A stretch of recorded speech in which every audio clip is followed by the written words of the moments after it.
할렐루야. 9월 25일 수요일 아침 기도를 시작하도록 하겠습니다. 다 함께 사도신경으로 신앙 고백 하시겠습니다. 나는 전능하신 아버지 하나님 천지의 창조주를 믿습니다. 나는 그의 유일하신 아들 우리 주 예수 그리스도를 믿습니다. 그는 성령으로 잉태되어 동정녀 마리아에게서 나시고 본디오 빌라도에게 고난을 받아 십자가에 못 박혀 죽으시고 장사된 지 사흘 만에 죽은 자 가운데서 다시 살아나셨으며 하늘에 오르시어 전능하신 아버지 하나님 우편에 앉아 계시다가 거기로부터 살아있는 자와 죽은 자를 심판하러 오십니다. 나는 성령을 믿으며 거룩한 공교회와 성도의 교제와 죄를 용서받는 것과 몸의 부활과 영생을 믿습니다. 아멘.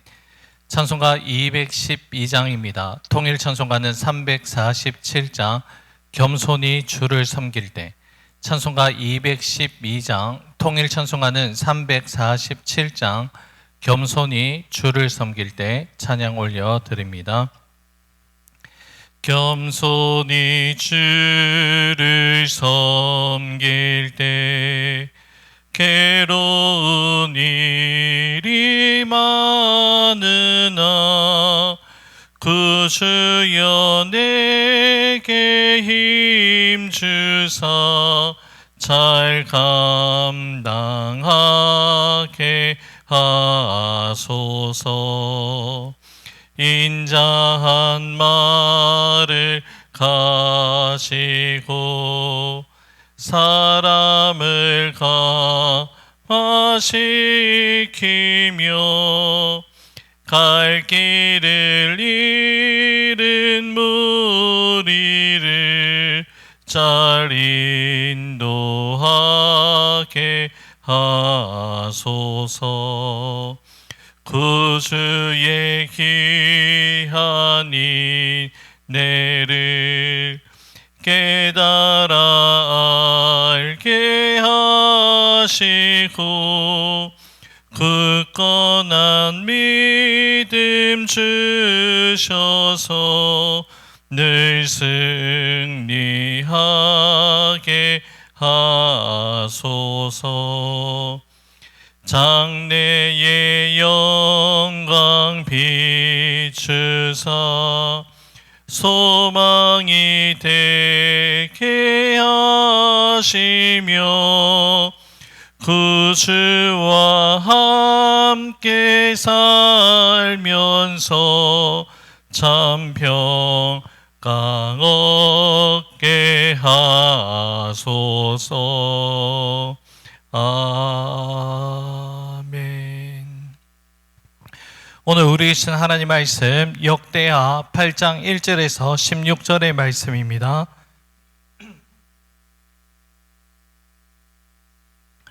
역대하 8장 1절에서 16절의 말씀 한 절씩 나누어서 말씀 교독하시고 마지막 16절 말씀은 한 목소리로 함께 봉독합니다. 솔로몬이 여호와의 전과 자기의 궁궐을 20년 동안에 건축하기를 마치고 후람이 솔로몬에게 되돌려준 성읍들을 솔로몬이 건축하여 이스라엘 자손에게 거기 거주하게 하니라. 솔로몬이 가서 하맛 소바를 쳐서 점령하고 또 강야에서 다드모를 건축하고 하맛에서 모든 국고성들을 건축하고 또 윗 벳호론과 아래 벳호론을 건축하되 성벽과 문과 문빗장이 있게 하여 견고한 성읍으로 만들고 또 바알락과 자기에 있는 모든 국고성들과 모든 병거성들과 마병의 성들을 건축하고 솔로몬이 또 예루살렘과 레보란과 그가 다스리는 온 땅에 건축하고자 하던 것을 다 건축하니라.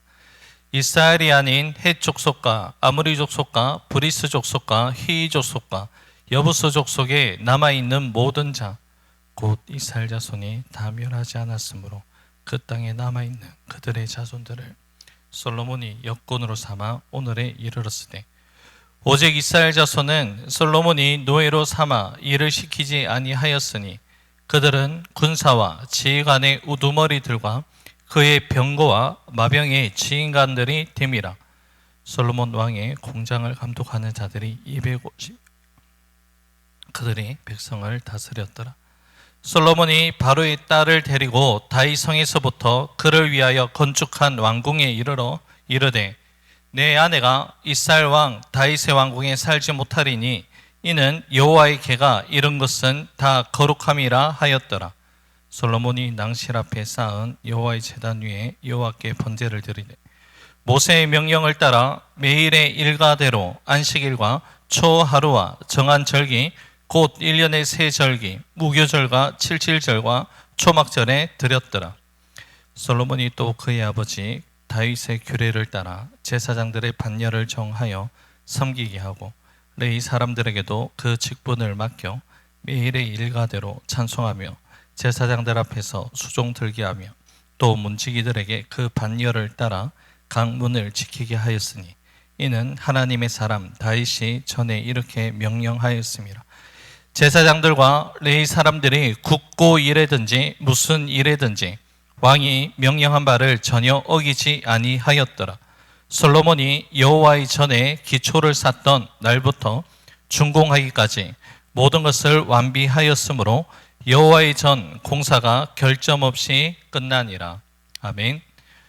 오늘 본문의 말씀은 솔로몬이 여러 성읍들을 건축하면서 이스라엘 나라를 믿음의 국가로 온전하게 세워나가기 위한 그러한 노력과 업적들에 대한 말씀이 기록되어 있습니다.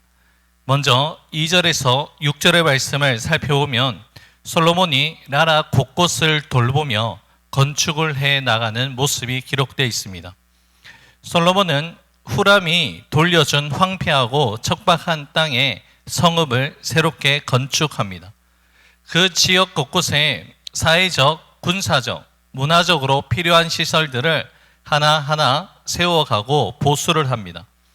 지금 솔로몬은 국가라는 공동체 안에서 방치된 곳은 없는지 약한 곳은 없는지를 살펴보면서 건축할 곳은 건축하고 보수를 해야 할 곳은 보수를 하면서 이스라엘 공동체를 돌보고 있습니다.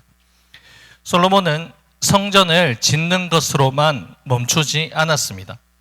이후에도 성전의 기구들을 잘 관리하고 하나님께 제사를 드릴 때 차질이 없도록 제사장과 레위인의 반열을 세우고 성전 예배가 지속되도록 계속해서 준비를 하였습니다.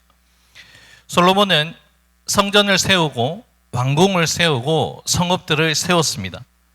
건축은 단순한 건물의 세움이 아니라는 것을 솔로몬은 알고 있었습니다.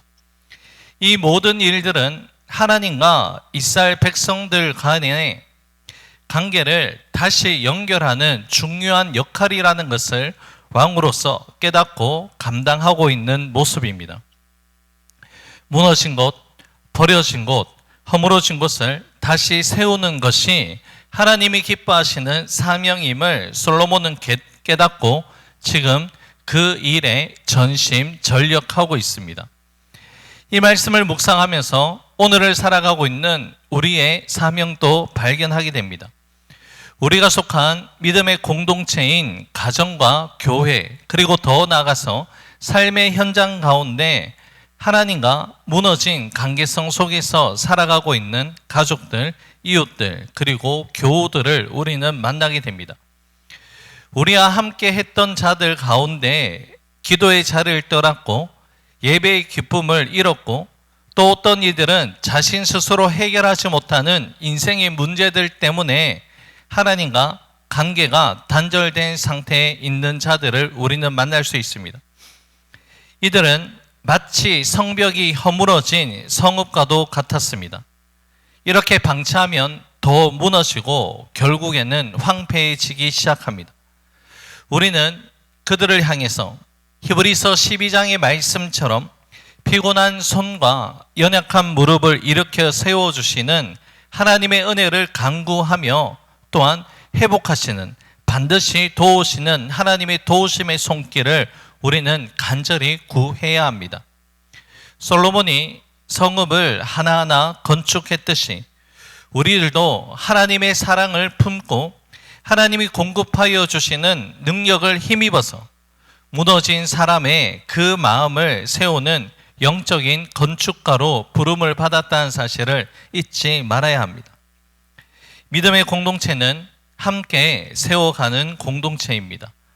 교역자나 아니면 직분을 맡은 자들 몇몇이 세워가는 공동체가 아니라 믿음의 교우들이 한 마음과 한 뜻이 되어 한 생명을 귀하게 여기면서 사랑의 수고를 아끼지 아니하게 될 때에 주님께서 더욱더 기뻐하시고 건강한 믿음의 공동체로 세워주게 될 줄로 믿습니다. 하나님께서 솔로몬을 통하여서 무너진 성읍을 다시 세우신 것처럼 낙심한 영혼을 다시 세우는 그 일에 우리에게 맡기셨다는 그 일을 기억하고 사랑하는 가족들을 위해서, 믿음의 교우들을 위해서 기도하고 주님의 도우심을 구할 수 있는 우리가 되기를 간절히 소망합니다. 그리고 또한 중요한 것은 나 자신의 믿음의 성전을 잘 지켜 나가는 것도 중요합니다. 우리가 한번 하나님의 은혜를 받고 한번 하나님 앞에서 믿음의 결단을 하였다 할지라도 우리의 믿음은 자동적으로 지속되거나 유지되는 것은 아닙니다. 끊임없이 돌봄과 보수가 필요합니다. 믿음의 성전을 방치하면 금세 균열이 생기고 무너지게 됩니다. 우리의 믿음도 믿음을 시작한 순간보다 그 믿음을 지속시키고 성장시켜 가는 과정이 더욱더 중요합니다. 시간이 지나면 건물이 낡아지듯이 성전에 틈도 생기고 장식은 퇴색하며 기구는 손상될 수밖에 없습니다. 그래서 보수하지 않으면 무너질 수밖에 없다는 것을 깨닫게 됩니다. 우리의 믿음도 죄와 세상의 유혹으로 인해 금세 균열이 생길 수가 있습니다. 우리는 기도로 금이 간 그 부분을 메우고 말씀으로 낡아진 부분을 새롭게 하고 회개로 더러워진 부분을 반드시 씻어내는 믿음의 수고를 우리는 아끼지 말아야 합니다. 역대하 말씀에서 솔로몬은 나라 전체의 성전을 관리했지만 오늘 우리에게는 각자의 마음과 삶의 성전의 관리를 철저하게 나의 몫으로 여기며 우리는 성실하게 잘 감당해야 될 줄로 믿습니다. 물론 다른 사람들, 나와 함께하는 믿음의 사람들이 나의 믿음을 도와줄 수는 있지만 결국에 나의 믿음까지를 책임져 주는 것은 아닙니다. 내 믿음의 성전은 내가 직접 관리해야 된다는 그 사실을 기억하고 믿음의 수고를 아끼지 않는 저와 여러분들이 되어야 할 줄로 압니다. 7절에서 11절의 말씀에는 이스라엘에 있는 이방인들에 대한 솔로몬의 이방인 정책에 대한 말씀이 기록되어 있습니다. 솔로몬은 이방인을 수용하면서도 그들과는 일정간의 거리를 유지하였습니다. 이러한 정책을 펼친 이유는 이스라엘 백성들의 민족과 신앙의 정체성을 지키면서도 이방 문화와는 섞이지 않는 그러한 노력이 담겨져 있습니다. 솔로몬은 진멸해야 하지만 같이 살게 된 가나안 거주민들을 일꾼으로 사용을 하고 두로 사람 후람과 계속적으로 우호적인 관계를 이어가고 있습니다. 그리고 정략적으로 바로의 딸을 아내로 맞이하지만 성전이 있는 다윗성에는 들이지 아니하고 따로 궁궐을 지어주게 됩니다. 바로 이스라엘 공동체의 거룩성을 지켜나가기 위한 그 모습입니다. 이 모습을 통해서 오늘을 살아가고 있는 우리들이 깨닫고 적용할 수 있는 것은 현대 그리스도인들의 삶의 방식입니다. 우리도 믿지 아니하는 사람들과 세상을 공존하면서 지금도 살아가고 있습니다. 우리 믿음의 사람들이 세상과 단절되지도 않아야 하지만 세상과 구별된 거룩함을 우리는 항상 유지하며 살아가야 합니다. 말 그대로 세상에 속하여 있지만 세상의 가치에 물들어가고 세상의 방법에 이끌려가는 삶이 아니라 세상 속에서 하나님의 가치를 실천하면서 복음에 선한 영향력을 끼치는 믿음의 의무를 우리는 가지고 있어야 합니다. 솔로몬은 이스라엘 공동체를 세워나감에 있어서 예배를 중심으로 하는 믿음의 공동체로 세워나가는데 전심전력하였습니다. 솔로몬은 모세의 규례를 따라서 모든 제사와 절기들을 잘 준수하였습니다. 날마다 드리는 제사들 뿐만이 아니라 여러 절기들을 잘 지켜 나갔다는 것이죠. 나를 세워가고 공동체를 건축해 나가는 일이 아무리 바쁜 일이라고 하더라도 예배는 분명하게 지켜져야 하는 모든 믿음의 사람들의 기본적인 본분임을 명확하게 하고 있다는 것이죠. 이스라엘 역사는 성전 건축 이전과 그 이후로 나뉠 만큼 성전은 이스라엘 백성들에게 아주 중요한 중심으로 자리하게 됩니다. 눈에 보이는 가시적인 건물의 성전을 넘어서서 성전을 통하여서 드려지는 그 예배가 이스라엘 백성 중심에 자리하게 된 것이라는 것이죠. 하나님 중심의 삶, 믿음 중심의 삶은 곧 예배 중심의 삶으로 적용할 수 있다는 것입니다. 바로 예배를 통하여서 우리 삶 가운데 하나님 중심의 삶과 믿음의 중심의 삶을 살아간다고 우리가 진심으로 고백하는 것과 마찬가지입니다. 우리 믿음의 공동체가 세워진 이유도 바로 예배임을 우리는 기억해야 됩니다. 하나님의 깊은 임재를 경험하고 하나님께 찬양하고 하나님을 예배하는 그 삶을 위해서 저와 여러분을 이 믿음의 공동체로 불러주셨다는 사실을 기억하고 늘 감사할 수 있는 우리가 될 수 있기를 간절히 소망합니다. 오늘 들려주신 하나님 말씀을 기억하시면서 오늘도 믿음 안에서 승리의 삶을 살아갈 수 있는 우리 모두가 될 수 있기를 주님의 이름으로 간절히 축복합니다. 기도하겠습니다. 고맙고 감사하신 사랑의 주님, 오늘 우리에게 들려주신 하나님의 말씀을 우리의 삶의 기준으로 삼게 하여 주셔서 하나님, 내 안에 무너져 있는 보수해야 할 그런 믿음의 모습은 없는지 잘 되돌아볼 수 있는 우리가 될 수 있도록 은혜 다하여 주시옵소서.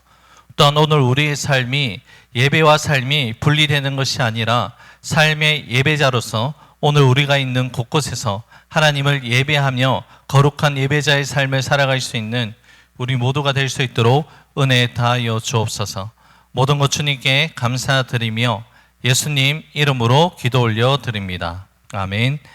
하늘에 계신 우리 아버지, 아버지의 이름을 거룩하게 하시며 아버지의 나라가 오게 하시며 아버지의 뜻이 하늘에서와 같이 땅에서도 이루어지게 하소서. 오늘 우리에게 일용할 양식을 주시고 우리가 우리에게 잘못한 사람을 용서하여 준 것 같이 우리 죄를 용서하여 주시고 우리를 시험에 빠지지 않게 하시고 악에서 구하소서. 나라와 권능과 영광이 영원히 아버지의 것입니다. 아멘. 개인적으로 기도하는 시간을 가지도록 하겠습니다.